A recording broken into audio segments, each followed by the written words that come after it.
Welcome everyone to episode 76 of This Week in Geek. My name is Ren Geekness, and I'm of course joined as always by my co-host Zach Pope. How are you doing today, Zach? I'm fucking tired, but I'm good, man. I'm excited to be here.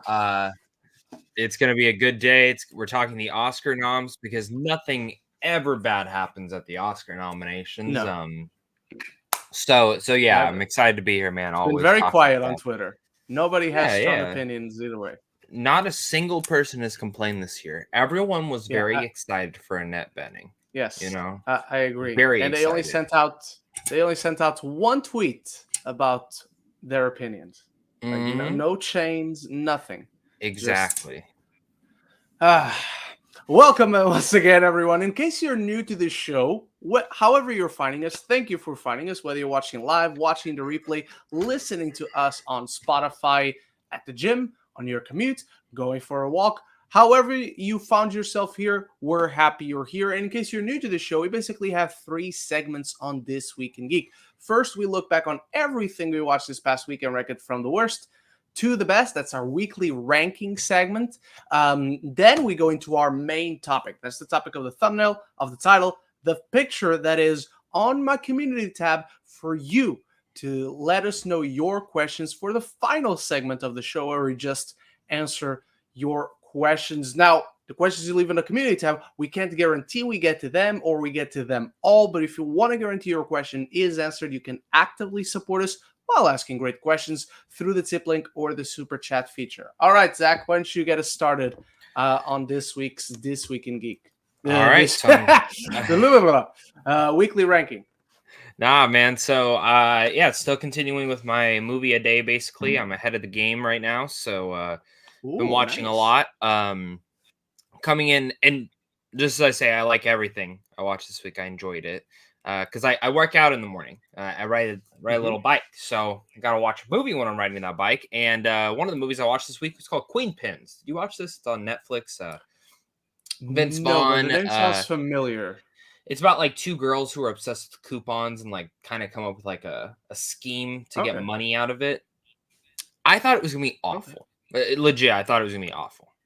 It was good. I liked it. It Okay. was fun for what it was, and it takes place in Arizona, so maybe I had like a little bit of a soft spot for it.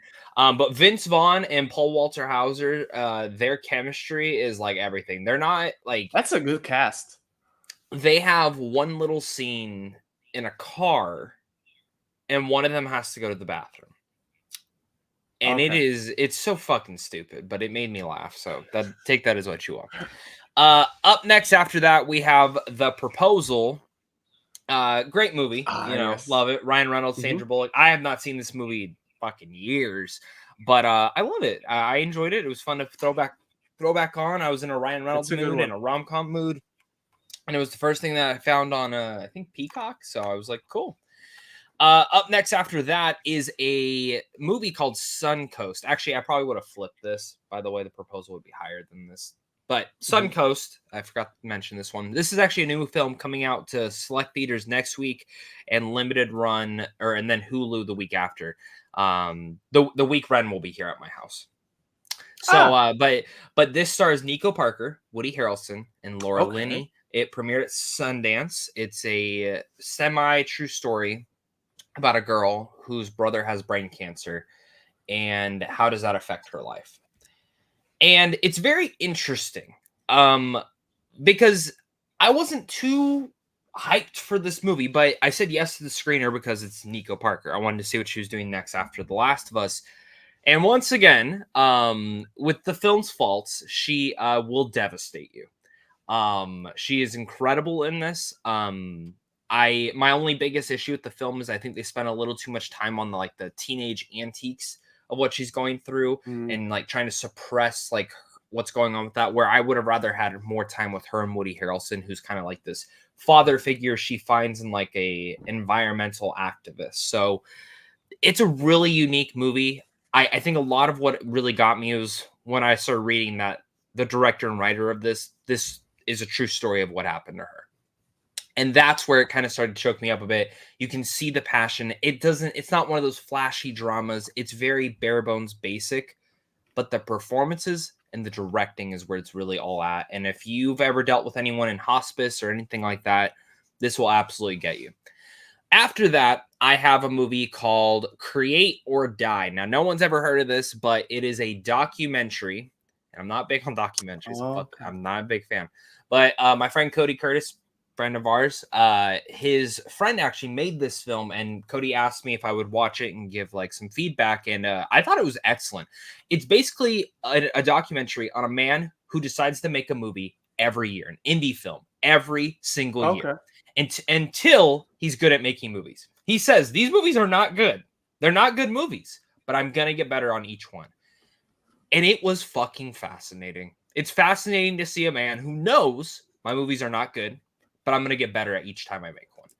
And I really loved seeing the creative process on an indie film. And I think if anyone, honestly, if anyone is interested in filmmaking or wanting to just know how a film gets made, specifically indies, this is a good documentary. It comes out on Amazon, Tubi, all that stuff. I think the 29th. Let me click. I put it in my review. It's on my review on Letterboxd. Definitely go look at that, but it's really well done, and I was surprised. After that, we got the other guys. Mark Wahlberg, Will Ferrell, Aim for the Bushes. This movie's so funny. I think my favorite scene is when Mark Wahlberg goes home for the first time with Will Ferrell. And he's like, no, seriously, who is this? Who is that? Yeah, You're like who the fuck is that was one of the most clever things, to put Will Ferrell as like a pimp. Like, it's so stupid. But it's fantastic, and I forgot how much I like this movie. It's a little slow at times, but it's great. Also, do you remember like the homeless people that have an orgy in his car? Do you remember that part? No. They're like called Dirty Mike and the Boys. Well, Dirty Mike is Adam McKay. I noticed it this time. I was like, oh shit, it's Adam McKay. Oh, okay. So nice little thing there. Second to first is Step Brothers. It's my favorite Will Ferrell movie. It's perfect. I love this movie. It's so fucking dumb.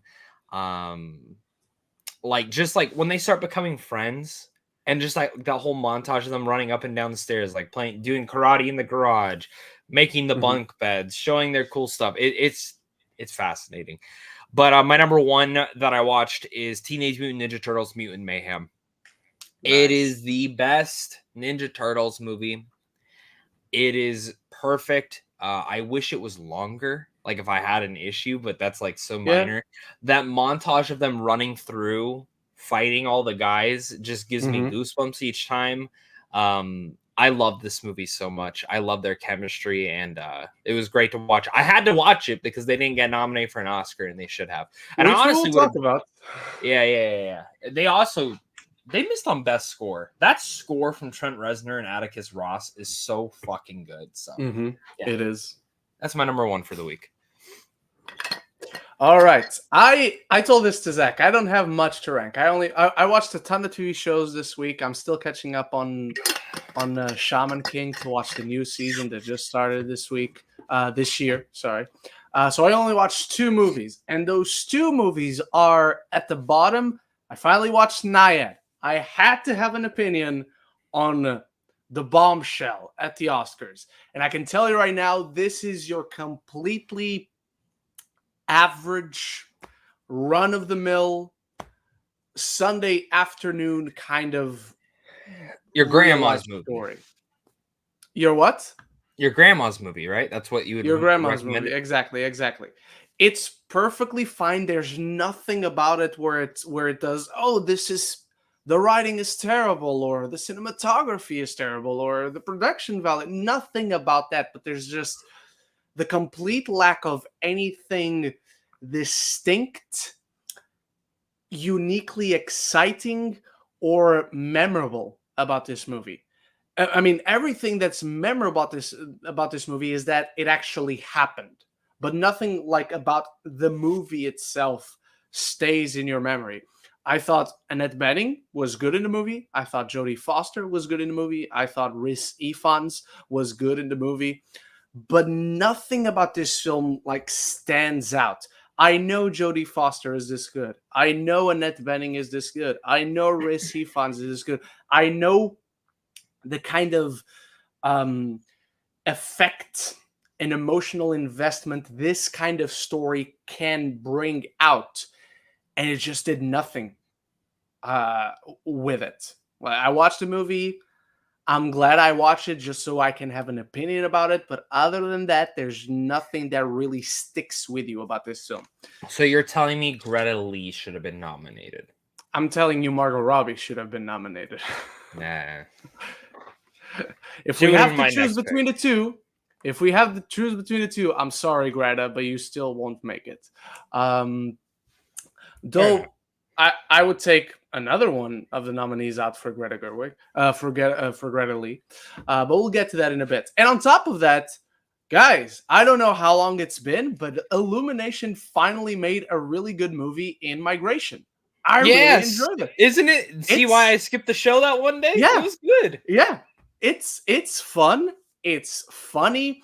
It doesn't try Rely. to be topical or anything. It's just silly, and it's the story about these ducks.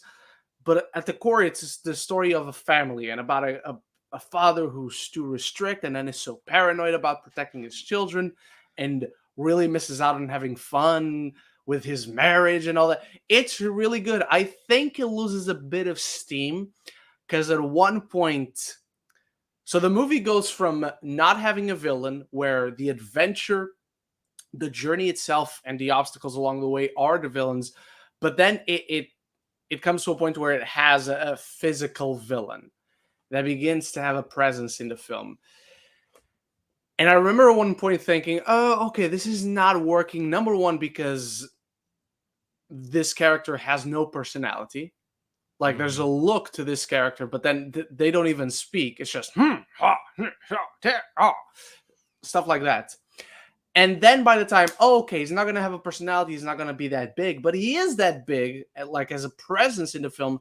And then once that character is dealt with, it just the film ends. And instead of making a memorable final sequence where everything really comes together, maybe the characters talk about the adventure, it just moves to a scene that could very well be a mid-credit scene because it feels like it's there. So, hey, let's set up the next migration. Yeah. But it doesn't commit any of the annoyances and gripes that we all have with a typical Illumination film. But this film works in a lot of ways where they failed in the past. What I like about this movie so much is that everything that it does well is everything that Universal is known for doing badly. So I Yeah. was really surprised by this. It's not spectacular. It's not mind blowing. I wouldn't nominate it for Best Animated Picture, but it is a good, fun, entertaining animated movie that is simple and it embraces how simple and silly it is. All right, everyone. Let's highlight some of your weekly rankings in the chat.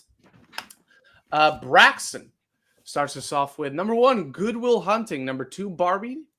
Number 3, Agents of S.H.I.E.L.D., the entire series. Number 4, Paper Towns. Number 5, The Underdogs, which is Snoop Dogg's new movie on Amazon Prime. On Amazon Prime? Yes, on Prime Video. That's what they want you to call it. Geek. My weekly ranking number 2, Naya. Just finished average. Betting was good, but over Margot and Greta Lee. I agree. Jodie Foster was great. They were both like equally really good because they're some of the best working, but this movie in particular didn't do anything to elevate their status or to really be surprised. And number 1, American Fiction. Smart, poignant, hilarious. Jeffrey Wright is amazing. He is sensational. Weekly ranking from Tony Movie Chappie. Number 5, Eon Flux. Number 4, Lady in the Water. I'm not going to even get started on my thoughts on that movie. Hasbin Hotel. Number 2, Monkey Bone, Hidden Gem. And number 1, Rambo 4 Extended Cut. I do really like Rambo 4. It is the best Rambo after the original, honestly. Luis Feliciano, number 3, Whitney Houston, I Want to Dance with Somebody. This was my last review of 2022, and I only did it as a short because there was so little to talk about with this movie. Number 2, The Woman King, which I just gave a shout out to on Twitter earlier this week. I think it was yesterday, actually. So, yeah. Number 1, The White Lotus Season 1. I'm on Season 2 now. I'm loving it. Season 2 is a far improvement on Season 1. I can tell you that much. Personally, from my personal opinion, Season 2 is a big improvement. Duck à l'orange. I understood that reference. Eric Thorpe reviews. Number 1, True Detective Season 4. I need to start Season 4. Peacemaker Season 1 at number 2. Big gap in quality. Number 3, Echo. And number 4, oh boy, Leave the World Behind. That's a rough one. That's a rough one. Though the ending does support physical media, so it's not without merit. All right, everyone. Zach just needs to take care of something real quick. He will be right back. But let's get started talking about the Oscars. And we're gonna do this by category, and then within the categories, we'll discuss if there's any big surprises, big shocks. Will we place anything instead of what's on screen? All that. So let's start with best. Actually, let me see if I can do this. So no, that's not what I want to do. I don't need tabs. Let's start with the Academy Awards, and this is not what I want. That's what I want. I want you to see my awful face. All right. Can we do this? Yeah, it's gonna get big. Anyway, doesn't matter. All right.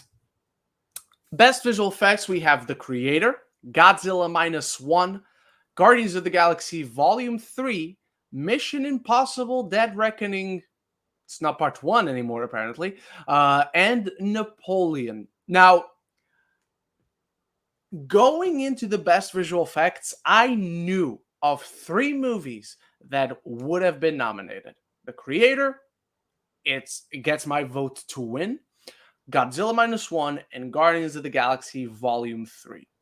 Other than that, it could be anything. So, and both of them turned out to be surprises, at least for me, because we got Mission Impossible Dead Reckoning Part 1, which is a big surprise, especially given people eventually told me, oh, this is the first nomination for the franchise ever, which I'm really surprised by, but we have a question about it, so we'll get to that. And Napoleon.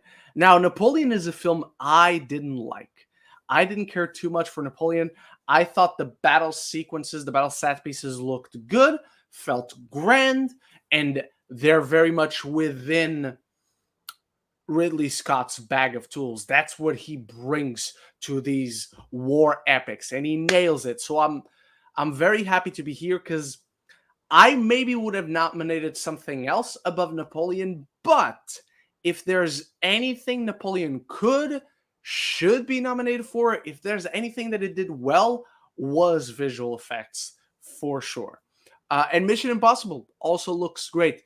There's a curiosity I have in asking them, what really are we putting here that we couldn't put in Oppenheimer for? Because they're both, Nolan and Tom Cruise, they're both very, no green screen, no visual effects, only practical, only real stunts, all that blah, blah. And I understand how Oppenheimer is a film that very much doesn't have action per se.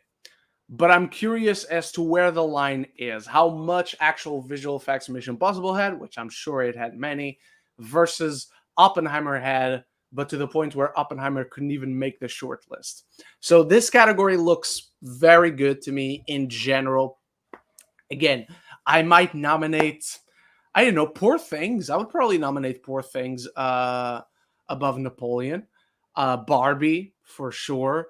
But Barbie goes directly for this cheap, quote-unquote, look. That's not the best word to use, but Barbie comes from a doll world. And when she travels, you see, like, as if she's in a play with the stage behind her rotating. So I get it that maybe it doesn't have the best ever, but I would nominate Barbie before Napoleon too. The Creator is there. What else do we have? John Wick Chapter 4, maybe. Indiana Jones and Dial of Destiny, I would nominate before Napoleon for sure. But yeah. Best film. Again, I think creator has this one on the bag. I think maybe Godzilla -1 can steal it, but I'm pretty confident it's going for the creator. All right, best film editing. We got the nominees: Anatomy of a Fall, The Holdovers, Killers of the Flower Moon, Oppenheimer, and Poor Things. I'm going to tell you right now, in general, I really like this category. As soon as most of them, as soon as I saw the nominees, I could immediately see, I can see why they got in. I can see why they got in. The only one I can't see is Anatomy of a Fall. I keep scratching my head, like, what about the editing stood out for this? Because I don't really get it. Oppenheimer is there. Poor Things is there. He's back. Zachariah is back. Give us What your. have I I just missed? did Which visual ones did I effects, so miss? just give us Okay. your overview on visual effects. Like what? So you, for visual effects, I mean, I wasn't too mad, and I would probably take Napoleon out personally yeah, that's the and one put I Spider mentioned too. For Verse. Poor Things, maybe for Yeah, Poor Things, good Spider shout, good Verse. shout. Yeah, I mean, Spider Verse was probably mine. Mm-hmm. Uh, Honestly, I know Mission Impossible had really good, but I really would have put a John Wick there. Maybe like I loved Yeah, Mission Impossible, but like John Wick, like when I watched the behind the scenes, I was really like. You think a lot of that is just like real, but like they do still have a fuck ton of visual yeah, effects in that film. So, that's true. I did you see the Godzilla -1 video by the way going around of them Yeah, cheering? That yeah. that was great. I loved it. My winner out of those, are we saying that? Are we picking who we Yes, would yes, yes, yes. like Who win? do you think will Um, win? Who do you think should win? as of right now, this is subject to change. I honestly think Godzilla -1 might win. I genuinely Okay. do, just because of that excitement video. That's the video Mhm. that like when people start voting, that's what they're gonna see. In terms of I what I think should win, the creator. Mhm. The creator had the best visual effects of last year. So I went, but through different words, but I basically went the exact same way you did. I think the creator's gonna win. I think it should win. I think if it doesn't win, it's Godzilla -1 that steals it. Because other than that, I don't yeah. see any of the other ones. I was just discussing film editing, and as all of these nominees, Anatomy of a Fall, Holdovers, Kills of the Flower Moon, Oppenheimer, and Poor Things, as they all came up, apart from Anatomy of a Fall, I could immediately go, I can see why that's in there. I can see why that's in there. I can see why that's in there. All that for each of them.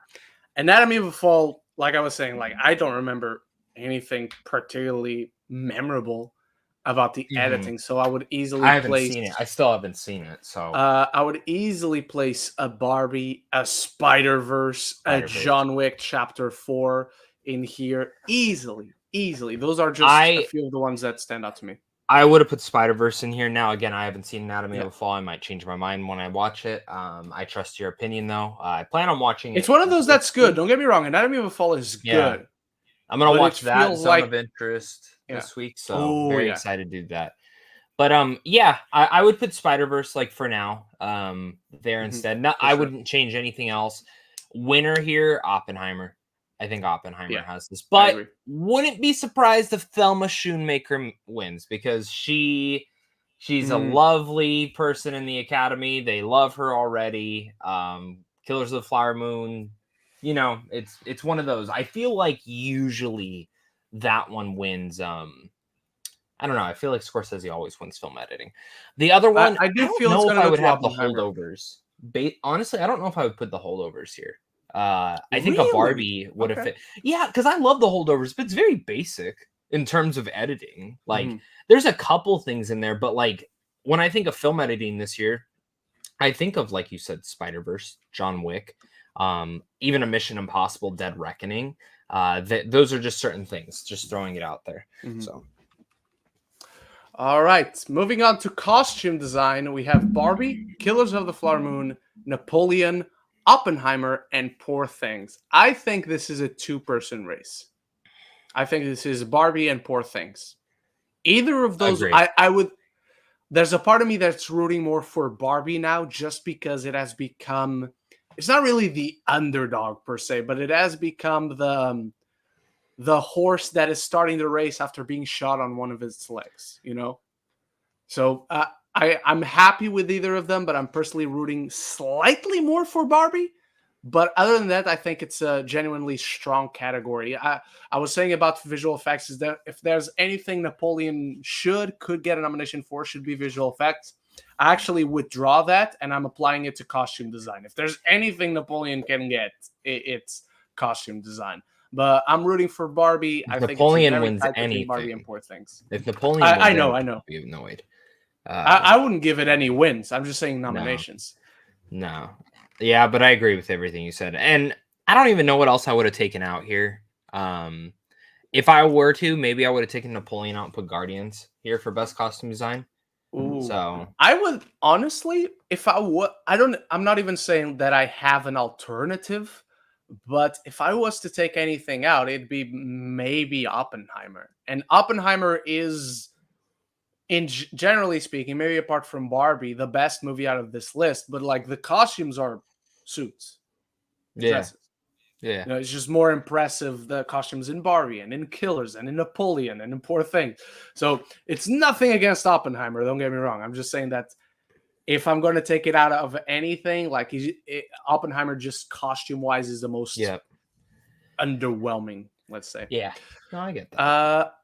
Makeup and hairstyling, another category where, because it's not one of the most important ones, you don't hear as much screaming about it. But Barbie didn't fucking make makeup and hairstyling, but whatever the fuck Golda is made it.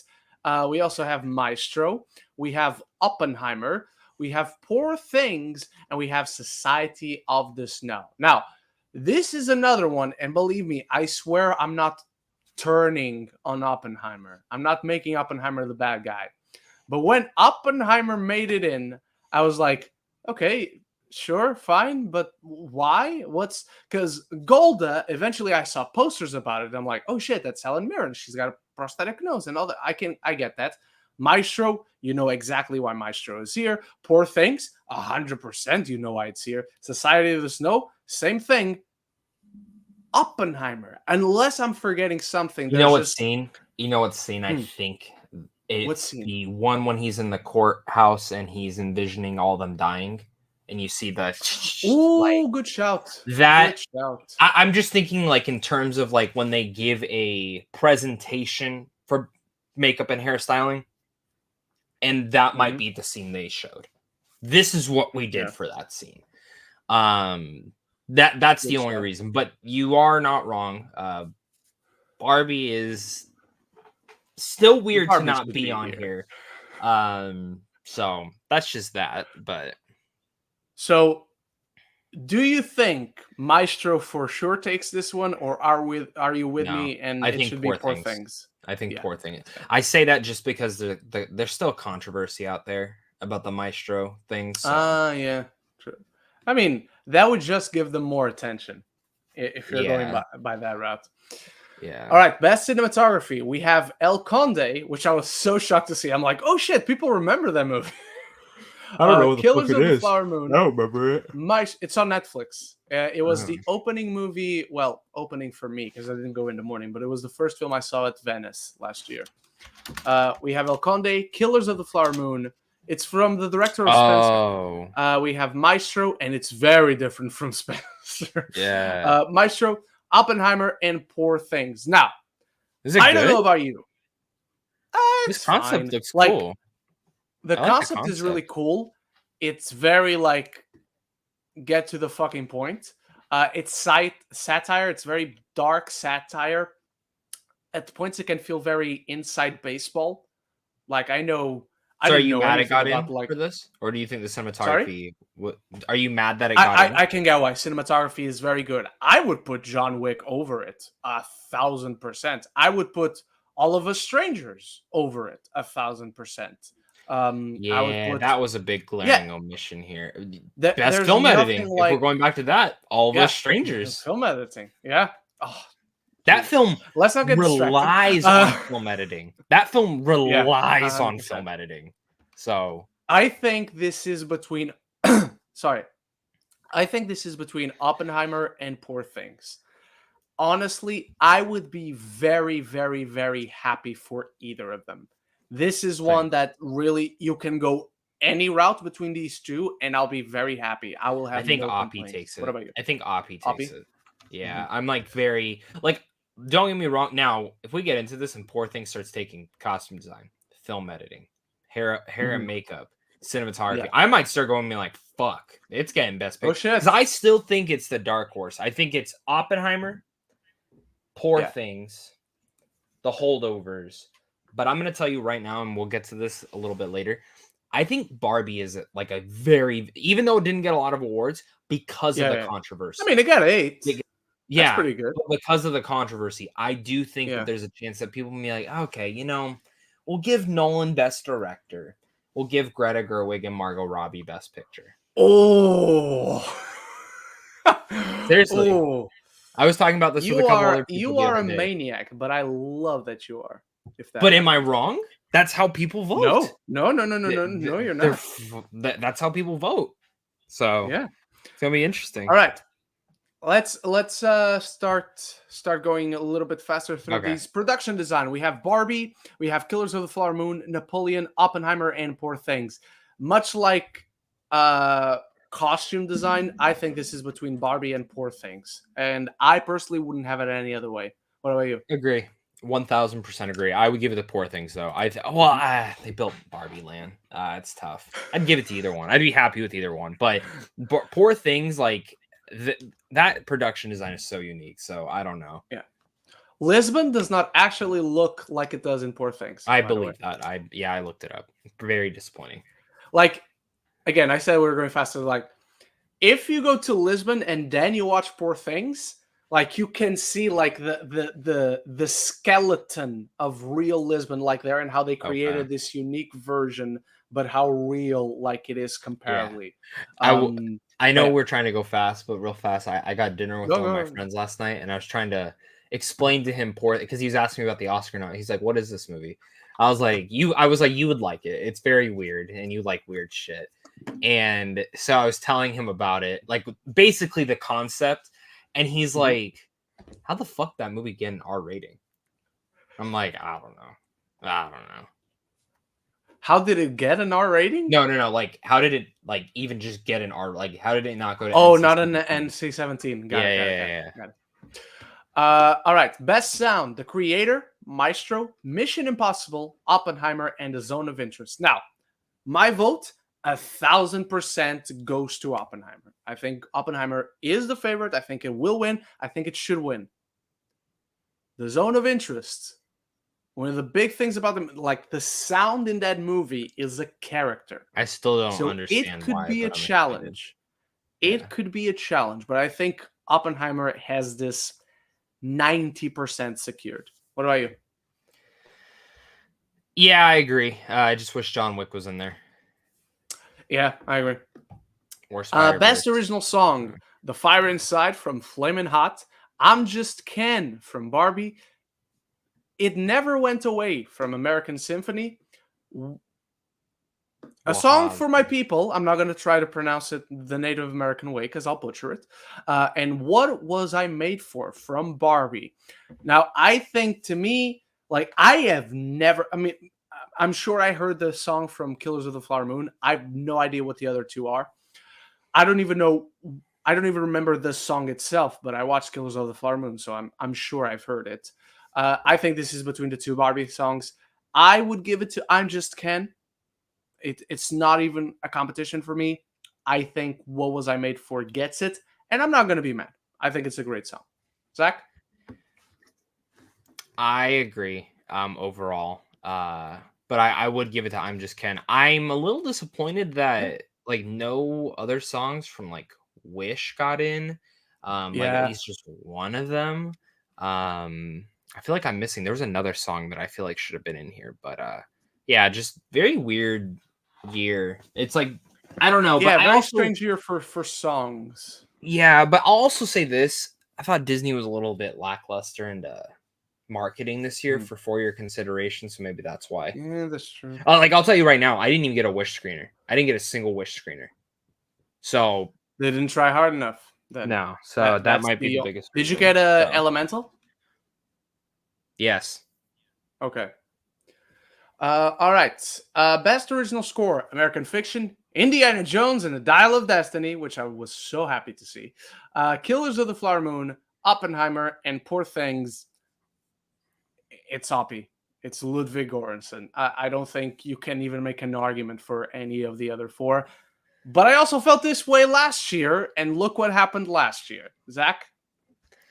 Yeah, I agree with you, but I would not be shook if John Williams took it. I would not be shook. He got in there for some fucking reason. I also, why the fuck was Spider-Verse not in here? I'll just say that I would have taken American Fiction out. So I would even take Indiana Jones out, and I love Yeah. the score for Indiana Jones out. I'm genuinely happy to see it here, but I would even take it out for Spider-Verse for sure. Spider-Verse, I'm still baffled by that. That was still the best score of last year for me. So, all right, we're gonna skip best animated That's short, fine. best live action short, best documentary short, and best documentary feature. Best international feature film. Io Capitano. This was the movie that opened the Venice Film Festival. I didn't go see it, but apparently I should have. Perfect Days, which I still haven't seen. I know it played at LFF. It was out in cinemas back home when I was back in Portugal for the holidays. Didn't get a chance to see it then. Society of the Snow, which I have seen. Teacher's Lounge, which I have never heard of. And The Zone of Interest. I can tell you right now. I can tell you right now, you can only need. I mean, Society of the Snow is on Netflix, so if you want to watch it because it's quite good. Only worry about getting the Zone of Interest watched because it's taking it. It's 1,000% taking it. It's a harrowing watch. It's a movie you're really gonna be. That is spectacular. I am never watching that again. It's one of those. I have no idea what it's about. I have no idea what this movie is about. You don't have to tell me. Look, no. When I was back genuinely home, want to be surprised. Yeah, I have a great sales pitch for this movie because everyone I told about this movie back home, they were like, "Oh shit, I need to watch this." Okay, so this movie is all about a family living their day-to-day lives. It's a husband, a wife. I think it's either 2 or 3, but I think it's 3 children, their dog. They have this amazing garden with fresh fruits, fresh vegetables, a pool, maids and butlers around the house and all that. And it's just the day-to-day of them living their lives. The kids enjoying lives in the pool, with their friends, in the garden, under the sun. The woman taking care of house chores day to day, working alongside the maids and all that. And then the father, who this amazing house happens to be theirs because of his work, and they happen to live. If this is the wall to their garden, he gets out, he gets into work. He lives right outside of work. Now you ask me, what does he do for a living? He's a Nazi general working the camps. Nice. So the entire film, on the surface, it's just you observing this family. It just so happens this family are Nazis. And you observe all these micro, it's what they call microaggressions, but microaggressions feels like it's understating like what they do, what they say, how they see the world. And you're just Under the Skin, right? This is the same director who made. Yeah, okay. Same director. And you're just in this for 2 hours. You're in this complete sense of powerlessness, observing it all. And remember when I said sound was a character? Well, the entire film, the identity of the sound is listening to the horrors going on in the concentration camps. You never go inside. You never see the horrors. But you hear it all. It's a part of the identity of the film. And you see completely how the apathy, the indifference they have to it all on a day-by-day basis. And it's excruciating as an experience. It's excruciating in the best ways because it's so effective. You feel such a chill up and down your spine. That's awesome. I might have to watch it. It's one of those screenings where I didn't hear anyone move. I didn't hear anyone like talk under their breath, even if briefly. I didn't see anyone get out to go to the bathroom. And even as we got up, as the film, the credits start to roll and we start walking out, it's not one of those films that we start talking, hey, what'd you think? No, everyone was just in silence. It's like, holy shit, we, humanity, we are fucking terrible. We can be fucking awful. So I completely recommend, but like I said, it's a Schindler's List. It's a Hachi, a Dog's Tale. You're going to watch it. You're going to say, this is spectacular. Go see it. You will never watch it again. Cool. So, yeah. I can't. 100% it has best international feature in the back. Do you want to get any thoughts on the lineup? Yeah, I thought it was pretty good. Nothing else to really complain about since the countries have to decide what gets in and what doesn't. Yeah, exactly. All right, best animated feature: The Boy and the Heron, Elemental, Nimona, Robot Dreams, which I have no idea what this is, and It's Spider-Man Across the Spider-Verse. I heard it's amazing.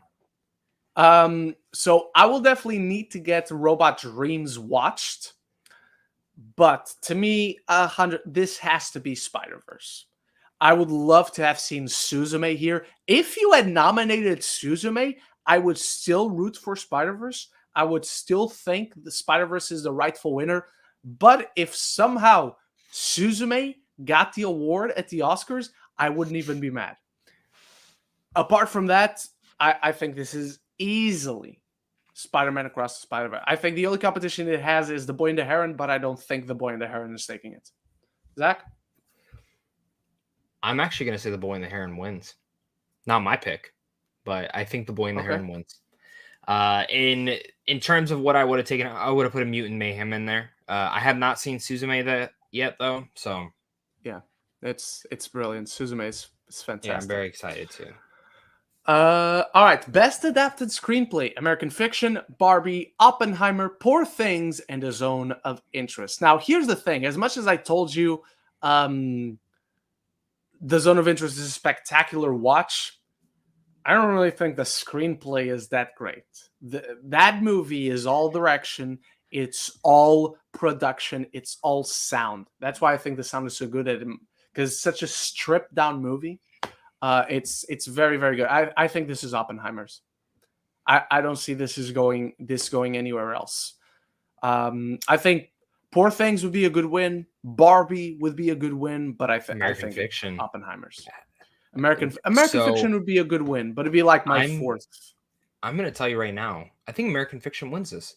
I don't think Oppenheimer's like the front. I think if you were to ask me to rank them, what I think would win, I would go American Fiction, Barbie, Poor Things, Oppenheimer, Zone of Interest. If we're going to rank off of what I think will win, I'm going Oppenheimer, The Zone of Interest, Poor Things, probably American Fiction, and then Barbie. Really? Okay, interesting. I just like I really am thinking like how voters are gonna vote now. And yeah, for sure. So I don't know, but yeah, I don't see them voting for Barbie a lot. I would go. I don't know. This is actually really stacked, if I'm being honest. I actually like overall. I haven't seen The Zone of Interest. Out of the four, so it's tricky I would not be pissed if any of them won. If Cord Jefferson won for American Fiction, I'd be like, cool, awesome win. Yeah, that's great. That's true. So, all right, best original screenplay: Anatomy of a Fall, The Holdovers, Maestro, May December, Past Lives. I can tell you right now, Anatomy of a Fall, May December, get the fuck out. You're not doing it. I am vehemently, exclusively rooting for The Holdovers here. If Past Lives win, that's perfectly fine. I'd be a little sad. Oh, I was rooting for The Holdovers, but it's the only other nominee here that I'm like, yes. Other than that, even Maestro, it's one of those I can get why, but even for me personally, it's like, get the fuck out. So to me, Holdovers, 1000%, easy. Zach? My gut wants to say Past Lives wins, but I think I'm more with you that it is The Holdovers. It is The Holdovers, so yeah. I don't know if it's my heart trying to talk to my gut too, but yeah. All right, best supporting actress: Emily Blunt, which I was very happy to see nominated. Daniel Brooks, America Ferrera, Jodie Foster, for some reason, and Divine Joy Randolph. Now, Divine is taking it. Yeah. And I will have nothing but a smile on my face. Same. There The is one a scene with part the of shoes, me. man. The one scene with the Yeah, shoes. the one scene with the shoes. Even, I mean, there's even a performance that wasn't nominated that I would personally give the award to. But just Which looking one? at the nominees, Claire Foy in All of Us Strangers. Yes. Not even close. Switch her out for Not Jodie. even close. Exactly. Switch out for Jodie. Switch out for Danielle. I didn't think any of the performances. I really like like Danielle. from, I really like Danielle. I really liked her, but it's not. Same with Jodie. I really liked Jodie Foster, but it wasn't. I'll Oh also my tell gosh, you she this. should get nominated. I think Florence Pugh kind of deserved a nom from Oppenheimer for as little as her role Yeah. was. I mean, she would have been great too. I could see that. If she got nominated, I wouldn't have complained. I think if you have to choose between Florence and Emily, you go for Emily, and they clearly did. Like I was saying, Divine is taking it. This is her award. I'm not going to be mad. There is a part of me that's going to be very much rooting for America Ferrera, just because it would be such a story to see essentially that monologue get the victory. But it's Divine's, and she deserves it. Which she's great. And that's the thing. That's why I'm also thinking screenplay because of the monologue. So that monologue is like the crux of that entire film. And I mean, genuinely, that's why America Ferrera got the nom, was because of that moment. True. Nothing else. And again, good performance, but nothing else in there that like screams this is awards worthy. I agree. But yeah. All right. Best Supporting Actor, Sterling K. Brown, which was a really nice surprise. Robert De Niro, I was very happy to see. Robert Downey Jr., Ryan Gosling, and Mark Ruffalo. So happy Ruffalo got in. I'm so fucking happy. This, like, I will say, apart from Sterling K. Brown, only because I didn't even consider him. I didn't see him coming whatsoever. This is the perfect category. Like, this year, supporting actor is the perfect category. Stacked. Very stacked. But it's still a two-man race. And my heart is telling me I want Ryan Gosling to win. Robert Downey Jr. is taking it. And he's completing that story because he's the better story. Just like Brendan Fraser last year, Robert Downey Jr. is the better story if he wins. Because he's a guy who started his career. He gets nominated in 1993 when this idiot was born for Chaplin. He goes on this downward spiral, loses his career, loses his prestige, has to be fourth billed on Ally McBeal and network TV show, comes back, gets cast as Iron Man, builds this entire cinematic universe, and after the culmination, quote unquote, of his role shepherding that cinematic universe, he now teams up with Nolan, who's already in this kind of trajectory narrative of his own, and gets nominated for an Oscar. It's the better story. I really hate not seeing Ryan Gosling win for Barbie. It's a shame that these movies came out the same year, but I think Robert Downey Jr. is taking it. Zach? Yeah, absolutely love this category. I'm not gonna lie, I love Sterling K. Brown. I fucking love him so much in that role. Part of me kind of wanted Charles Melton. Part of me really wanted Dominic Sessa because I thought he was for sure. so good in The Holdovers, dude. Like for a first time role, and he was found because he just goes to the fucking school. Like it's just a good story to see why. But Sterling K. Brown absolutely deserves a nom. He should have been nominated for Waves back in 2019, 2020. But here, I think I want Downey, and I think it's Downey. I wouldn't be mad if Gosling won, though. I would not be mad if Gosling won. No, not at all. Also, De Niro was a nice surprise. I didn't think he was going to get in. Part of me I didn't think he was going to get in, but he's my favorite performance in Killers of the Flower Moon. Oh, really? Like, he's my second favorite. But I'll say this. That's his best performance in like fucking 20 years. Like, genuinely. I agree. So 100%. I was so happy to see him get in. Probably his best performance since Heat. I'm not even sure how hot of a take that is. Honestly, and like I loved him in The Irishman, but Yeah, I mean, he's always good. He's always De Niro. But this was something different. Like it felt a little bit different than what he usually plays. It's his best performance since Dirty Grandpa. All right, best actress. We got Annette Bening for some reason. We got Lily Gladstone. We got Sandra Hüller also for some reason. We got Carey Mulligan. Do you hate and Anatomy of a Fall? Huh? Do you hate Anatomy of a Fall? No, I like it. It's just the most it's like people have never seen a courtroom drama. Like what movie are you watching? I'm so excited to watch this to blew see if your I'm on your mind? side or not. I'm so excited to watch this and see if I'm on your side. Dude, watch it because it's a good movie. It's just I gotta wait for like, Cynthia because she wants to see it. She watches Hang some on, fucking crime podcast that talks about it.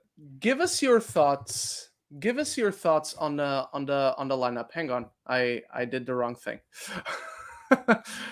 Give us your thoughts on the best actress lineup while I search for something to give an example. So Annette Bening, nah. Lily Gladstone, love it. Sandra Hüller, I can't speak on. Carey Mulligan, so happy she got in. I was a little worried she was going to get snubbed.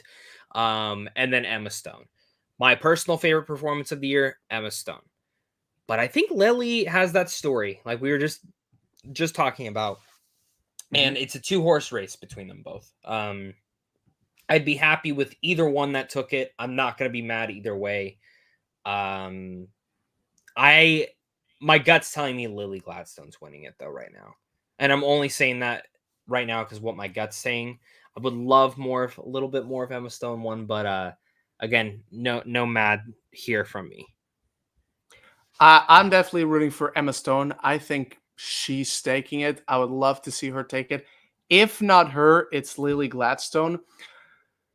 So, I actually wasn't even thinking of this film, but it's actually a great example. Did you end up seeing No One Will Save You? Yes, with Caitlin Dever. Caitlin Dever, yeah. Yeah. So Abby, yes. It's not even a mind-blowing movie or anything. It's refreshing enough where it mixes home invasion with alien invasion and does this sort of combination of the two. So it's a movie that is good because it does that. It refreshes both of those like premises by combining them. Anatomy of a Fall is not even that. It's a courtroom drama. The only difference from the usual is by the end, and this is not a spoiler because you don't find out. It leaves you open to interpret and you can have discussions with what actually happened. But the whole thing is, you watch the movie and it's about you finding out, did this woman kill her husband, or did he fall, or did he kill himself? And so it's a lot about that. I have my own opinion by the end of the film, but it's a film that doesn't do anything unique or distinct or holy shit, I've never seen that in a courtroom drama before, in a crime a mystery or anything. Like it's not anything unique for the genre. It doesn't do anything spectacular for the genre that really surprised me. So that's why I'm saying it just doesn't belong here. But it is a good movie. It is a good movie. All right. Best actor: Bradley Cooper, Coleman Domingo, Paul Giamatti, Cillian Murphy, and Jeffrey Wright. Zac Efron should be on here. I'm sorry to say, but it's going to be Cillian Murphy. He's taking it. And if anyone stands a chance at stealing it, it's Paul Giamatti, but it's not, I wouldn't even say it's close. Like, he's the closest, but it's not actually close. I think it's closer than we think, personally. I think it's 50-50, but it's hard for me to judge because I got to see how SAG works. I got to see PGA, DGA. I want to see what they start voting for. Yeah, Zac Efron should be on here, 1000%. I personally, and it's tough because all these performances are fucking great. I probably would have taken Coleman Domingo off. And I love Coleman so much. I'm so happy he got the nom. He's the best part about Rustin. But Zac Efron turned in the best male performance of last year, in my opinion. So, all right, best director: Justine Triet, Martin Scorsese, Christopher Nolan, Yorgos Lanthimos, and Jonathan Glazer. Easy. Christopher Nolan, he's taking it. He should take it. It's 100% his. Zach? Yep. If he didn't win, I would probably stop watching right there. And for Best Picture, we have American Fiction, Anatomy of a Fall, Barbie, The Holdovers, Killers of the Flower Moon, Maestro, Oppenheimer, Past Lives, which I have no idea how I made it in there. And this is not saying it shouldn't. I'm just saying I have no idea because it only got one fucking nomination. And Poor Things and The Zone of Interest. Much like director, much like actor, this has to be Oppenheimer. Like you brought up earlier, if Poor Things is the one that starts racketing up nominations throughout the night, then I change my mind. But right now, it's Oppenheimer, no contest. If it does all the wins we expect it to have, it's one of the greatest nights in Oscar history. It's one of the greatest achievements in filmmaking, finally validating this 20-year career that most of us have fallen in love with from Christopher Nolan. Yeah. No, man, I agree. But I still think Best Picture is kind of a toss up. I think there's a lot of picks in there. So who do you think? I think people are gonna vote for Barbie. I genuinely do. Oh yeah, I remember. So, oh yeah, that's gonna be fun. It's gonna be a fun twist. It's not gonna be a Moonlight twist. It's gonna be a fun twist. Can you imagine if they did that? Oppenheimer. Everyone goes up. Oh, I'm sorry. Barbie is the winner for Best Picture.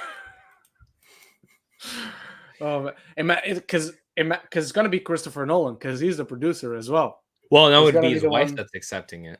Because remember, she's been doing all the speeches. True. So true. And he's just in the back, like seething, becoming red, and he turns into the Hulk.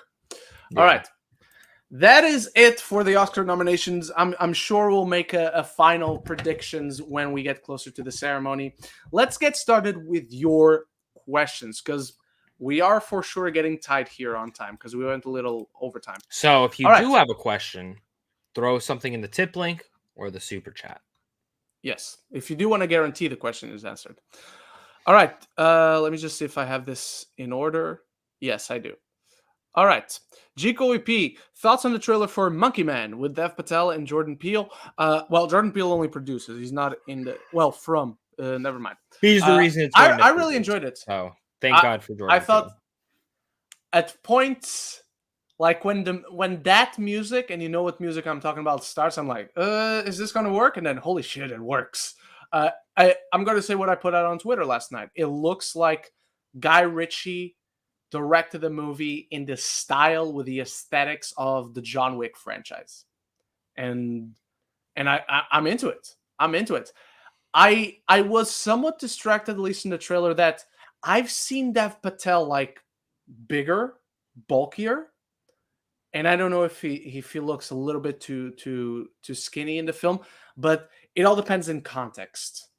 Like if that's part of the story, like if he's been living in the streets and he's malnourished, of course he's going to be skinny, but he's still a badass. So I'm not saying anything against him. It was just off at first, because the impression I got in the trailer is that he's been an assassin and a fighter for the longest time. And just because I've seen him like as a bigger dude, it was just strange. But I'm very excited just to see him direct his first movie. That's interesting. All right, Zach, what do you think? I think it kind of gave me the grimy feel of Old Boy. So, but like with more and more action. So I am so fucking into this. This trailer was so fucking cool. So count me there, day one. All right, what's next? G. Colby, do you guys think the binge model seems like the perfect way to go for Disney Plus shows than waiting week to week? With Echo being successes on streaming, especially with Daredevil Born Again started filming. I was just thinking about this the other day. I think it's the best way. I think it should be on a show-by-show basis, personally. WandaVision was great week to week because people would have those conversations. But as of right now, people aren't having those conversations with Marvel shows anymore. So no, they're not. I will be with Loki, it happened. Loki a little bit, though. Particularly season 2. Yeah, it actually happened more with season 2 than season 1. If you were to ask me today, I would probably tell you Daredevil will not be week to week. It will be binge. Agatha, I'm starting to get to the gut feeling it is going to be a binge as well. I think they're going to test it and see what's going on. I think what we'll see is that Star Wars will end up being the one that's week to week, and Marvel will probably start going towards more of the binge model. But I could be wrong. We'll see. I don't agree, only because the binge model is how shows get prematurely canceled. Because you drop everything in one day, people talk about it for 48 hours, then they're done. So the binge model is just not survivable as a show. As storytellers, is something you don't want. I also think Echo being a success because it came out as a binge, it's not an overall indicator. We should look at it as the exception, not the rule. Because if you look at Echo, you look at the reaction around Echo, and you just know if they had launched that show on a weekly basis, people would drop out of the show after episode 3, maybe even episode 2. So I don't think it works if the shows are good, of course. A lot of my coworkers thought Echo was the worst thing Marvel's put out. That's it. I don't think it's the worst, but it's not much more higher than that for me. you know what their words were? They didn't do shit with Kingpin. That's what the marketing was. Oh, I mean, how long did they watch? Did they watch the whole thing? Because he only comes in on the 4th and 5th episode. They watched the ones who said that. They said they watched the whole thing and they just did not like the whole finale. They weren't a fan of. Yeah, I get it. GGOP, what's a podcast you guys would love to get? Oh, that's a good question. I want to see you guys on the Escape Pod podcast. I don't know what that is. Oh, they're the guys who said that Scorsese is like going to the DMV. What's a podcast you like to be on? That's a good question. The Big Thing. I think that would be cool. Partner the with Big Thing. I would go for the John Campea show. That's the one I watch the most. Yeah. Bad Friends would be a funny one to be on, just to be in the corner, just laughing at them fucking roasting each other. Any other podcasts that I watch? Let me see the podcasts I listen to, not watch. I mean, I will watch if they have the video version, but generally I will only. Pod Meets World, the recap show on Boy Meets World, that'd be fun. I'd also like to be in. I don't have a particular one. I actually don't have a wrestling podcast that I listen to, but it'd be fun being on a wrestling podcast. Let me say this: the real ones, hosted by John Berthnell. So, ooh, nice. Yeah. I don't know if it counts as a podcast, but the only reason why I want to be famous is to be invited on hot ones. Because I'm telling you right now, they're not actually spicy. Yeah. They're not spicy. I don't believe anyone who says they're spicy. I'm looking at a TV. I'm like, I bet it's not. All right, what's next? G. Colby, thoughts on the recent rumor about Kevin Feige and Tom Holland wanting a more grounded Spider-Man movie coming off No Way Home, but Sony wanting to do another multiverse story and wanting to bring Tobey and Andrew. It's the same thing again. Sony. If you're asking thoughts on the rumor in terms of do we believe it or don't believe it, I believe it. Thoughts on the rumor beyond that is that go with whatever the fuck Kevin Feige says, Sony. He's gotten you out of trouble 3 times now. 4 times, 6 times, because he did Civil War, and then you build this Spider-Man empire with him. So do what he says. All right. GGOP, thoughts on the rumor Fantastic Four is being rewritten before filming. Do you feel that's concerning? Like I've seen some do, or do you think it's a good thing? It's a good thing because they haven't begun filming. They're doing the exact same thing they're doing with Daredevil, except they haven't begun shooting this one. Now, obviously, it's important to note, maybe you should have gotten this script or started the rewrite process or just writing where you're about to write from the get-go. Sure, maybe. But the fact that they're doing this before shooting means they're still on track. After all And the that they're delays that not they going had to to do start because of filming without a script no, exactly, finished. exactly. All right. G. Colby, do you think that the whole nostalgia craze has made audiences feel jaded towards upcoming films, especially when you look at the reception of stuff like The Flash, Multiverse of Madness, Ghostbusters, even the expected backlash to No Way Home has been getting, especially with people saying they're not looking forward to Deadpool 3 because they think it'll just be a cameo fest. I think personally that is film Twitter. It's bullshit, and it's film Twitter, because when I talk to, again, I use my coworkers as a big example. Deadpool 3 is like their most anticipated thing besides Dune. That genuinely. And none of them are worried. None of them think it's going to be a cameo fest because they don't fucking know. They're not seeing all the behind the scenes stuff every fucking day.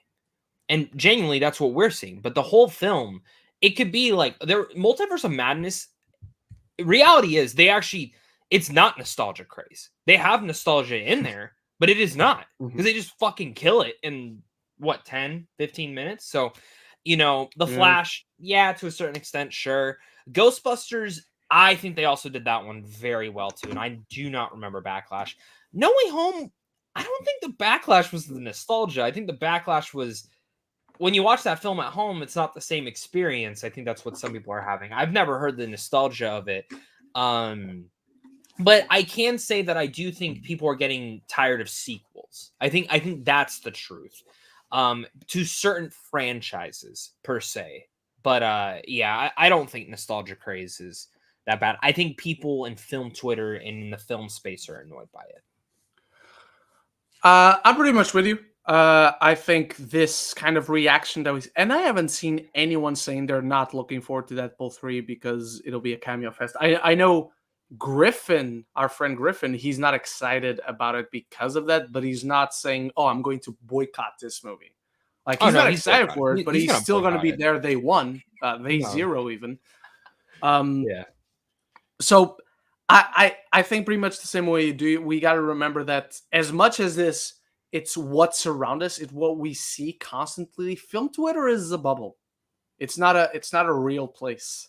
And it's more about the everyday around us outside of the screen. All right.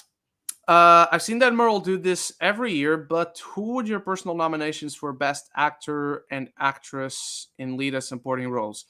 It's off the top of my head, that's too much, but I would have Killian, I would have Zac Efron, I would have Paul Giamatti, I would have Andrew Scott from All of Us Strangers, and I would have, as a lead, who am I missing as a lead? And I would have, I would definitely have Michael Fassbender for the killer up there. Do you want to do actress? I did actors. You do actress. I'm actually doing a video on this, so I wasn't going to answer it because I have a video coming out for this. So do look forward to that. I'm going to do every category. All the major ones. I'm not going to do too much. But yeah. All right, what's next? Up next, Tyler Van. Thoughts on the Razzies? Do you guys ever look at the noms and wins? I could give a fuck personally. But I look at them like out of curiosity, but it's one of those things that I check for it, and then it doesn't stay in my mind because it's not important. What I do remember is Expendables 4 is nominated for worst movie of the year, and it is the worst movie of the year. So yeah, but Indiana Jones got nominated and it shouldn't have. So bullshit. All right. How do you guys feel about Dead Reckoning being the first Mission Impossible film to be nominated for Oscars? Not even Fallout got a single nomination. Yeah, I was surprised. I had no idea. Like, if you ask me, what would any of the other Mission Impossible movies have been nominated? I don't know. It's just one of those things off the top of my head. I realized where it's like, oh shit, yeah, it is. That's cool. I like that. Happy for Mission Impossible. Zach? Yeah, same. It's surprising Fallout didn't, but I think if I remember, I think that was a stacked year, so not shook. Yeah, 2018 was pretty packed. Up next, G. Colby. Thoughts on the recent Supergirl casting being down to Meg Donnelly and Millie Alcock? Alcock maybe no more because of House of Dragon, but Donnelly has voiced the character in DC. Then we talked a little bit about this last week when the rumor came out, but I'm all Alcock all day, all long. I hope she fucking gets it. You're all cock. Yeah, I'm all cock all day long. All cock, man. But she's gonna be fucking same great. here, man. Yeah, same here. Nothing against Meg. If Meg gets it, cool, that's fine. But give it to Millie. I don't think either of these things work particularly in their favor or against them, because sure, Donnelly has voice characters in DC animated films, but Millie Alcock has been an on-screen actress.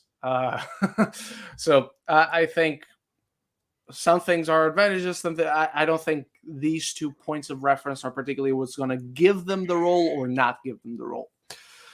Gigo B, thoughts on when people compare Poor Things and Barbie, especially since both have similarities of being surrealist feminine coming-of-age stories with protagonists exploring the world and learning from reality. I agree. It's one of the first things I said coming out of Poor Things in Venice. There's a lot of similarities. I personally wouldn't say they're the same movie. Like, the lessons you take away from Barbie and from Poor Things should be very fucking different lessons. And if you take the same lessons away from both movies, please rewatch them. Particularly Poor Things. You should not take the lessons from Barbie away when watching Poor Things. But they're very similar. And I don't think there's anything wrong with that. It just goes to show how one particular idea can have these 2 very different executions on it. Zach? Yep, I agree with you. So that's all I'm about to say. I don't got more. G. Colby, thoughts on the Roadhouse trailer with Jake Gyllenhaal, Peter Griffin, Roadhouse. Trailer looks fun, looks awesome. I'm open to it. I'm excited for it. It sucks it's not going to theaters. So Doug Liman's op-ed to I think it was Variety, maybe or Deadline, was fucking great. It was on the nose, and it wasn't even just because of his film. He was just calling out Amazon overall. So yeah. I enjoyed it. I cannot tell you I've ever seen the original Roadhouse. Just one of those references. Like, I understand that reference. I've actually never seen like the full movie from beginning to end. I fear I watched the entire film from the trailer. I feel kind of the same way. Monkey Man is like 3 minutes 16 seconds trailer. This one is shorter, but still feels like I've seen the whole thing. Conor McGregor is a terrible fucking actor. My God. He has like 2 scenes on screen, and I have never seen a worse sports person. He's a worse actor than LeBron. That's saying fucking What something. about what's her face? Ronda Rousey from Fast 7. Here's the thing. Ronda Rousey doesn't. I don't even remember her having lines. And all she has to do in that movie She had like a couple, but they're... See, I don't remember. So I'm pretty sure she was terrible, but she doesn't have this much of a spotlight. Like, they put Conor McGregor all over the fucking trailer, and I'm like, this is maybe it'll work. Maybe it's a different take they use in the actual movie, but right now but I enjoyed the trailer. I thought it was fun. It's a dude. He's just gonna play himself. Like, it's a dude punching douchebags to the ground. What's not to like? All right. What would you guys say are the worst categories this year? Worst categories? Good question. Nothing. Here's the thing. Nothing. It was the most predictable year with like 2% of weird things. So I will say original screenplay is the weakest for me, because not to say they are all terrible scripts. No, but I get why 2 of them are here. I get Holdovers, I get Past Lives. That's it. But everything else, like, okay, fine scripts, they're good, they're solid. Are they like best of the year Academy Award nomination? No, not to me. So I would say adapted screenplay is probably the worst. All right, Zach, what do you got? What is your guys' definition of a snub? I've seen some people say the person I wanted to get nominated didn't, and I'm mad, but I didn't see. What do you expect or had a shot to get in, but sadly didn't. My definition of a snub is, I mean, everyone's definition is going to be a different opinion. Specifically, like everyone, the Oscars and the awards, they're opinions. That's all it's fucking is. It's all opinion based. So what's one snub to me might not be a snub to Ren, and vice versa. Our snubs might be something different. So I don't really think there's an opinion. In reality, it is. Snub is someone who, in my opinion, someone who should have been nominated and had the path to get there, but had no shot. So I've seen one of my friends brought up one of his favorite performances of the year was Sophia Wilde from Talk to Me. He's like, oh, he does not follow any awards or anything like that. He was like, oh, she should be nominated. I was like, and he goes, well, that's a snub. I was like, to you, yes, maybe, but realistically, it was not getting nominated because they didn't market it. They didn't do any of this. Iron Claw is a snub, in my opinion. They tried marketing it. They just did it too fucking late. So, yeah, I don't know. It's a whole discussion. So, to me, a snub is when something isn't nominated, but not only do you believe it should have been nominated, but you can reasonably argue for that person or that film or that category to win. So why do I think Greta Gerwig is a snub? Why do I think Margot Robbie is a snub? Because not only do I believe they should be nominated, there is an argument that they should win in their respective categories. I'm not saying they should win. I'm saying there's an argument for it.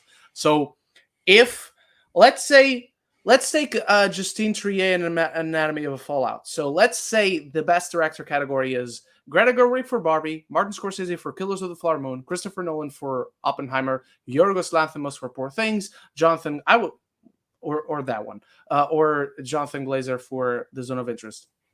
To me, Greta Gerwig is a snub because if she was in this lineup, you could reasonably argue that she should and could win. And not even being nominated when that's the situation, that's how things stand, that to me is a snub. That's how I see it. All right, what's next, Zach? So who are actors you'd love to see in Knives Out 3? Here are some of mine. He says Kate Blanchett, Oscar Isaac, Jeffrey Wright, Jeff Goldblum, Rachel McAdams, Seth MacFarlane. He says a lot. Yep. I just want to say, though, he said Ian McShane as Blanc's father. I want to change that. I want Ian McKellen as Blanc's father. Oh, nice. I like it. Like, Ian McKellen I don't Patrick know. Stewart as Benoit Blanc's parents. Oh, there you go. I posted a tweet about this. I can't go through all my cast and all that, but it's a great cast. It feels a little bit packed. Like you could split this cast for Knives Out 3 and 4, but it's a great cast. I wouldn't complain if they showed up. All right. Do you have anyone else you'd like to add? No, he said a lot. If I were to throw one more out there, Robert Downey Jr. Why not? Yeah. Get him into one of these. Yeah. I agree. I will say though, I still want Joseph Gordon-Levitt in one of these in an actual role. I mean, he's in all of them. Yeah, but no cameo. You want a face reveal. That's what you're saying. Yes. All right. Braxton. I watched Barbie for the first time and I didn't think it would be that deep and emotional. Had me tearing up, which I was not expecting. Is there any movie that you guys felt the same way going into and were heavily surprised? That's a good question. So, here's the thing. All of Us Strangers is a movie that I virtually knew nothing about, but I remember the first reaction I saw for it, and I wasn't looking for reaction. I stumbled upon, and it was from someone I trust and someone I consider a friend, and we talk regularly. And as soon as I saw the reaction, not only was I made okay, I need to keep this movie on my radar, but I also was, this is the kind of movie that's gonna make me cry, and it was exactly that. Iron Claw, I suspected I was always going to cry at because I'm a wrestling fan. I know of the story of the Von Erichs. Suzume is one that surprised me because I expected to cry, and then for the longest time I'm not crying, And then in the final 10 minutes, it just hits you. What else? I have one. Go. Arrival. I went in. I just knew Denis had made it. I knew it had aliens in it, Amy Adams and Jeremy Renner, and I didn't know any other things. And I was literally talking about this film last night. How it has one of the best twists, because what happens in that movie just utterly fucking breaks you. And once you come to that revelation, you're like, motherfucker. And it's fantastic. It broke me down. Like you said, All of Us Strangers, I expected, but I didn't cry when I watched All of Us Strangers. I cried when I got home because I started thinking, like, it just like hits you like a fucking. As you saw your mom and your dad open the door for you. It's brilliant. It's a brilliant movie. There's a lot like that. Barbie's a big one that I've heard that same thing on. So Barbie's a big one. Yeah. I guess I didn't expect to tear up on Barbie. Unpopular opinion. The Big Sick as well. That's another one. Oh, nice. I didn't, as much as I was excited, as much as I ended up loving. I had no idea. I wouldn't have bet on it, but I didn't think I was going to cry in Thor: Love and Thunder, and I did. And now you should probably go into witness protection program for saying that, because people are crazy. Nah, I'm good. If they want to find me, good luck. All right. Next up, it's you. Braxton, do you guys think shows like Agents of S.H.I.E.L.D. or Runaways or Cloak of Daggers are going to be brought into the MCU? No. And they shouldn't. This next one's for you as well. Braxton, Ren, what do you think about the Vince situation, the plans they will do going forward? I don't know. I just read the text. I'm not going to pretend like I know about the plans they have going forward. The plans they have going forward is business as usual, because he's out now. But the Vince situation is a very serious situation. And unfortunately, as surprising as it can be that, like, oh shit, people were doing this to someone and they were doing this like very fucking recently. But the most troubling thing about it is that it's not a shock. Like, no one in the wrestling community, fan or people actually in the industry, no one is shocked. They're surprised that, oh shit, they got away with it. They're surprised that, oh, this happened so recently. They're surprised that, oh my God, this woman that was just working. But no one is like, oh my God, who could have seen this happen? Who knew Vince was this guy? Nobody's shocked. That's all I can say. All right. It may just be,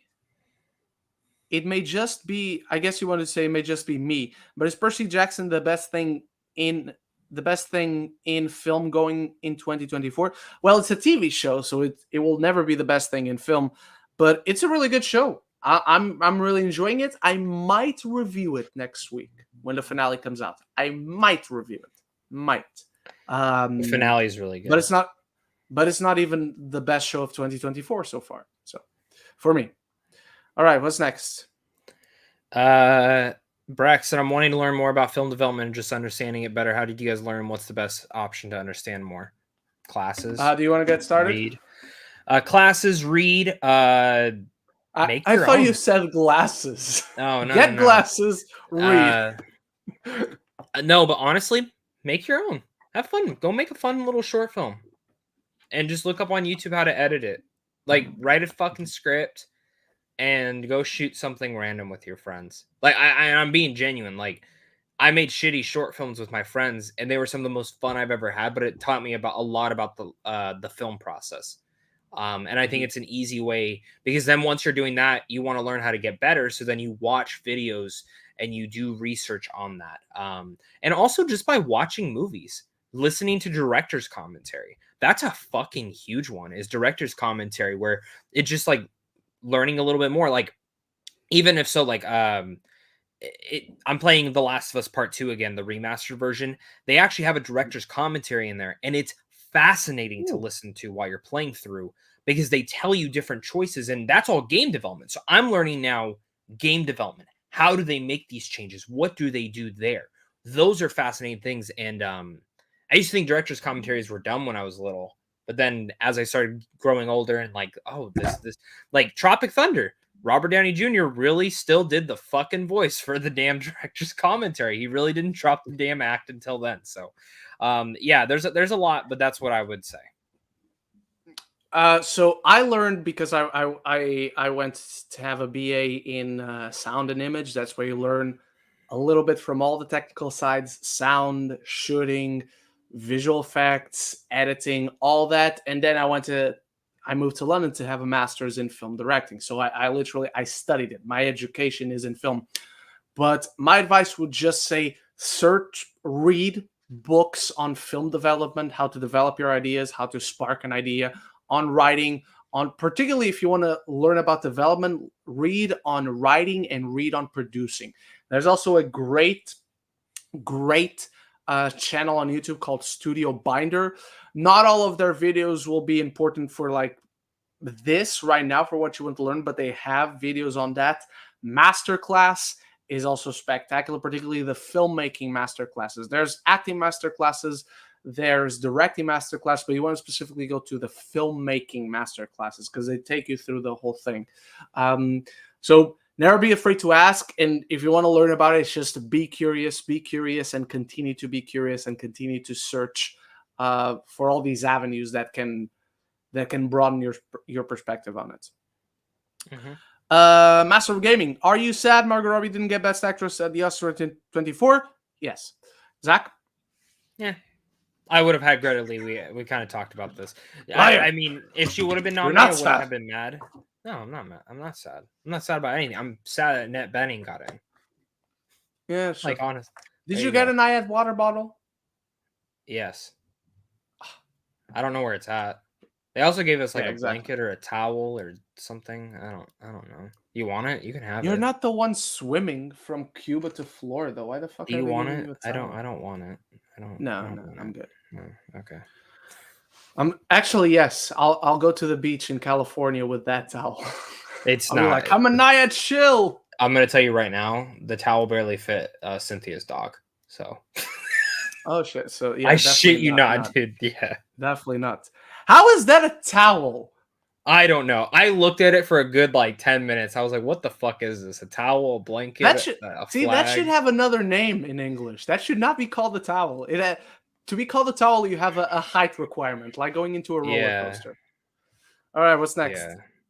Yeah. Master Gaming, what movie would you pick to win Best Picture if you were the Oscar voter? Spider-Man. From the nominees? If I had to do that, Oppenheimer. I guess he doesn't. That's all it is. If I'm doing from the nominees, American Fiction, Enemy of Fall, Barbie, Killers of the Flower Moon, Maestro. I would probably give it to Barbie because that was my number 4 of 2023. And Oppenheimer was my number 5. But if I could give it to any movie, it would be John Wick Chapter 4 because that was the best movie of the year. Or all there of you go. There you go. Are you sad TMNT Mutant Mayhem didn't get nominated for Best Animated Feature? Yes. Yes. Or am I? Yes. Yes, I am. Yes, I am. Because I would put Suzume and TMNT on it before Robot Dreams, which fair I haven't seen. I would put it before both of those before Nimona. I would put both of those before Elemental. So even if we keep Robot Dreams, we can take the other two out. All right, what's next? Lady Aaron, thoughts on the posters that we got for Dune 2? That IMAX one fucking smacks. I only saw the one. I only saw the Floating Heads one. Look up the IMAX one. Here, I think I have it on my phone. Oh, the Chihuahua one. Okay, yeah, I saw that one. The Chihuahua one. Where the fuck do you get a Chihuahua? No. It looks like a fucking giant Chihuahua. The eyes and the nose. Oh my god, you look at it. Look at it. No, you ruined it for me. The second you said that, I noticed amazing. It's a giant Chihuahua running towards everyone. It looks like that meme of the Chihuahua. Yes, yes. Okay. Yeah. Oh my god, so, yeah. You ruined that. My background. I like them. I prefer the other one, but I like them both. Do you want to give us an update on your thoughts on the poster? Now it's just funny to me. So See, he's gonna open his phone, see that poster, is gonna get a laugh, all because of me. So thank that's you. my good deed for the day. Lady Aaron, thoughts on the Bob the Builder movie being in the works with Anthony Ramos and produced by J-Lo? It's a Bob the fucking Builder movie. Did you you watch Bob the Builder? I know what it is. I don't think I ever watched it. Honestly, this is like one of my most anticipated movies now. Because I call my fiance Bob the Builder because she fixes and builds everything. So that's the only reason why. And instead of calling her Fix It Felix, you chose to call her Bob the Builder. Bob the Builder, yes. Respect. She just fucking fixes and builds everything. Like I should, like when you come to our house, 99% of the things in that house she built. 90% of the things she built. I thought you were gonna say she was gonna be working on the house, like with overalls, like Bob the Builder, and a flannel shirt. She should. She 100%. Tell her. You should gift her that. I should. No, she'd probably beat my ass. Lady Aaron, when looking at the best picture lineup, do you think it's one of the better lineups that you've seen right in the middle with some good and not so great, or one of the worst lineups? Oh, it's one of the better ones. I have no issues. I off the top of my head, I don't know. I would have to like thoroughly look. I do remember the 2021 lineup because that was just a meme about it this week. And the 2021 lineup, like there are 5 in there that are like, yes, of course this got nominated, and then other 5 just feels like they were picked at random. Yeah, but I think it's an overall strong lineup for sure. All right. What's next, Zach? Andrew Steve, did any of you watch the Bad Batch season 3 trailer? If so, what are your thoughts? Well, so I did not watch this. I was not going to watch this fucking trailer because I'm like, oh, I'm already gonna watch it. I don't need to see anything.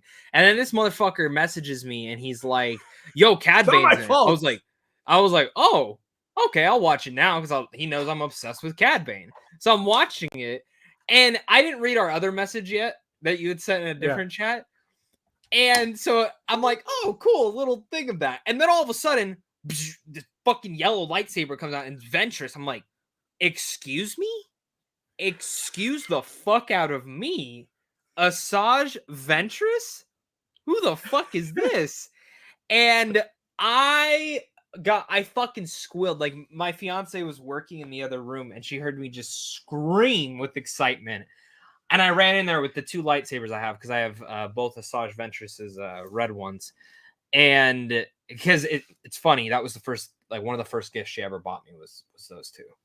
So it kind of pays off. So then I was like explaining to her, and also explaining to her how it makes no sense in canon that she's alive. But whatever, we'll see what happens. But yeah, this motherfucker should have told me Asajj was there too, because that would have been an instant watch too. It's not my fault. I should have done a trailer reaction. I should have done a trailer reaction. That's like one of those trailers that I fucked up on and I didn't. I watched it just out of sheer curiosity. I did not. I hated season 1. Season 1 of the Bad Batch is really not good. I thought season 2 was less of a chore to get through, but it was still like not very good. So then I was just watching, like, okay, let's see out of curiosity just this 2 minutes compilation on season 3. And then at the end, you have Asajj Ventress. I didn't flip out the same way as Zach, but immediately my first thought was, well, shit, I'm going to have to watch it because Asajj Ventress is back. And my first thought was also that, oh shit, this breaks canon. I'll have to watch to see how they explain it. They're not going to explain it, okay? You got to give them credit, though. Clone Wars, final season's the best season. Rebels, can't argue. The final season's the best season. Maybe Bad Batch, it's the same way. True. I mean, for Rebels, I think season 2 is the best season. Yeah, but I don't know. I go back and forth. I love 2 and I love the last season too. So all right. Andrew C., what are your thoughts on the announcement of a new Jurassic World movie sequel being in development? If it doesn't have dinosaur with guns, I don't care. If it's actually not focused on dinosaurs, I don't care. It's David Koepp. He wrote the original, but he's a very 50-50 writer. Like what he does is either wow, that's really good, or it's just, or it's just very That's fine. Or How even about worse. we get the writers of Monarch to make a Jurassic movie? Ooh, that I would still need make to me finish happy. Monarch. It's really good. It was really good. But yeah, I'm cautiously interested. Let's put it that way. All right, what's next? Andrew Steve, do you guys feel like Glenn Powell's on the verge of becoming one of the biggest movie stars in Hollywood?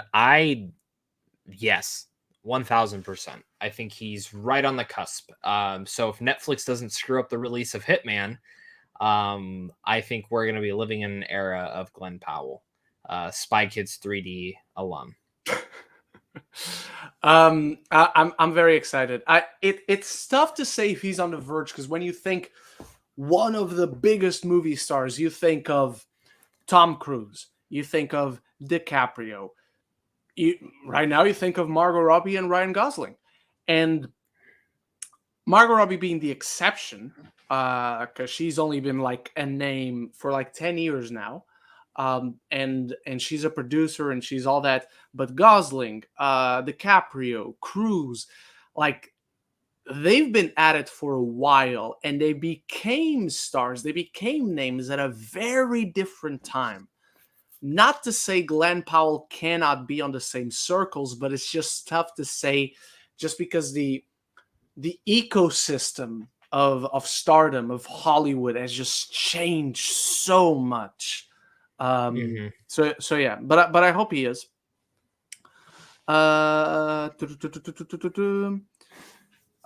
There's some Lady Aaron. There's some huge discourse going around about 2 Barbie snubs for the Oscar nominations. Do you think people are overreacting a bit much when it comes to this kind of discourse?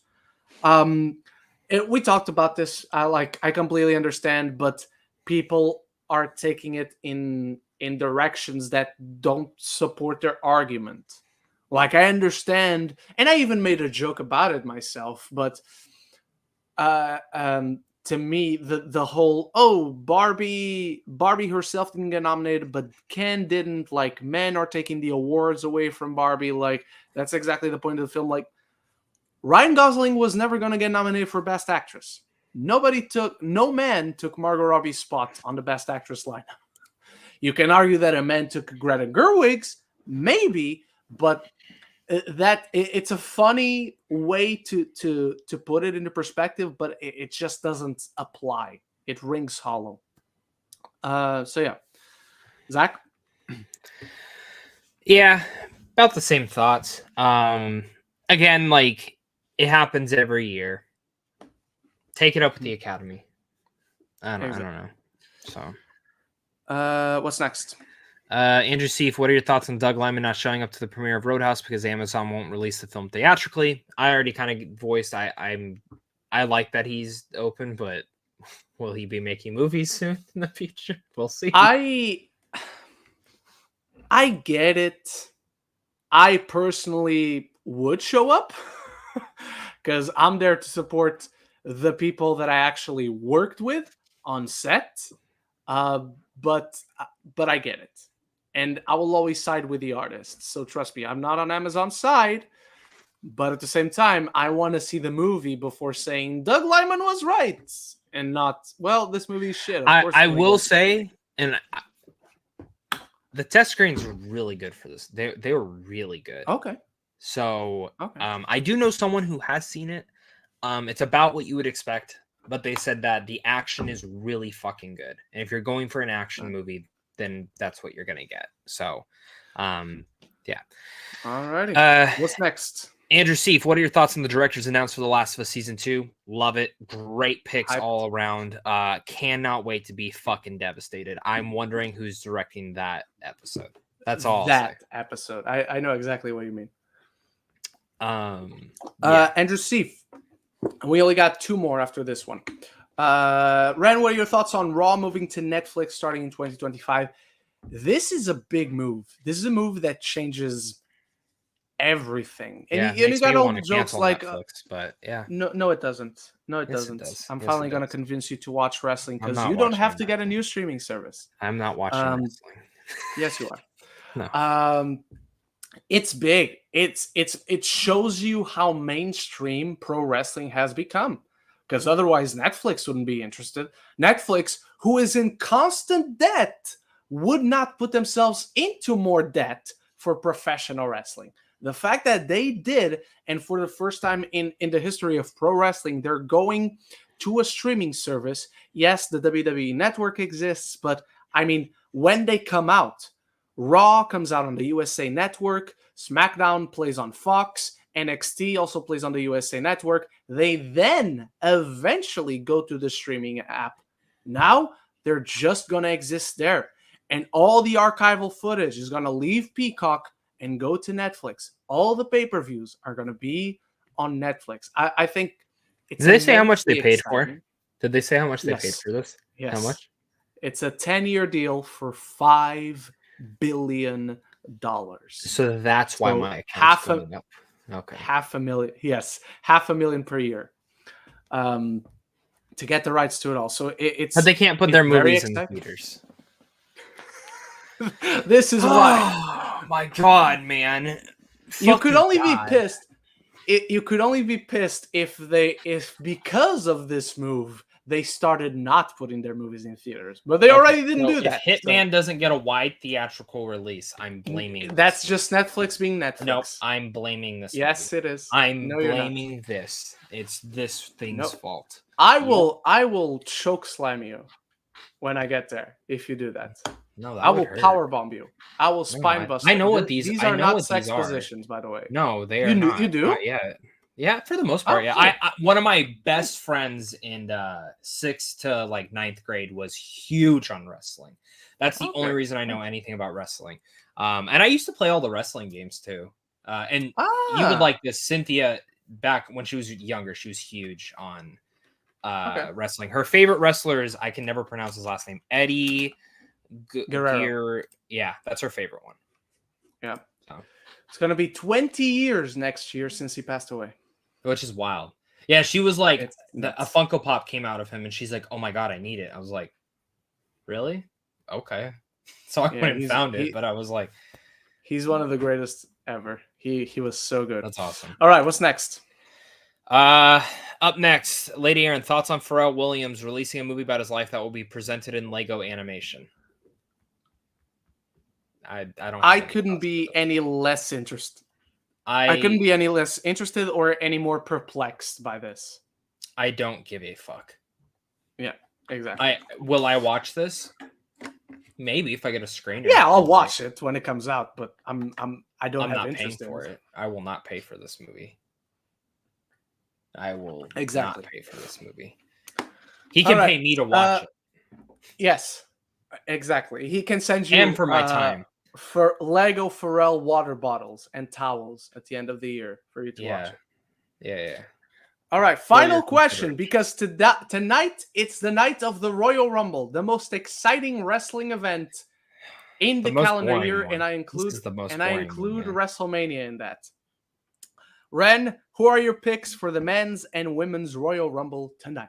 I will tell you who my picks are. For the women's Royal Rumble, it's between Bayley and Becky Lynch. I think it's between the two. Those are the money matches right there, but I think Bayley is going to win because the better story is if Bayley wins.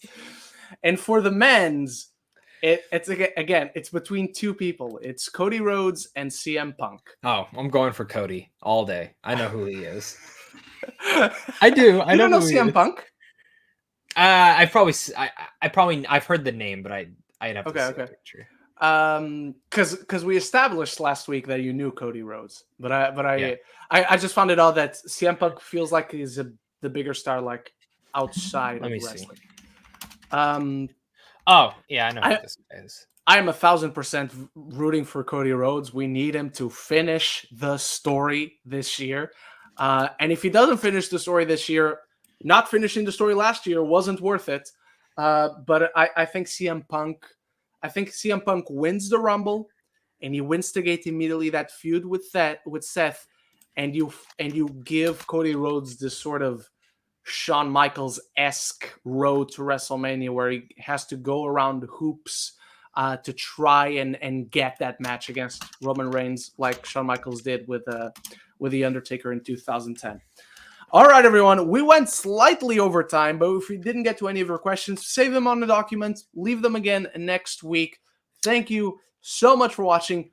Zach, one more show in between the grand meetup of I don't know. I'm gonna get us canceled next the week. history of mankind. Yep, What? and I'm gonna get us. What? Huh? Yeah, man, it's gonna be fucking great. I can't wait. I can't wait. It's gonna be great. I have no idea what we're talking about next week. I'm gonna let Zach decide what we're talking about the week after that. So you can even surprise me if you want. Thank you so much for watching, everyone. Stay excited. Stay tuned, because I don't know. We were talking about this last week, but after the meetup, I just feel in a good way the shows are gonna have a very different dynamic. After we finally meet for the first time. Yeah, we'll hate each other. We'll hate each other. The show is canceled. We'll make it through episode 100, but after that, fuck it. All right, everyone. Thank you so much. And until the next time, love each other and love the movies.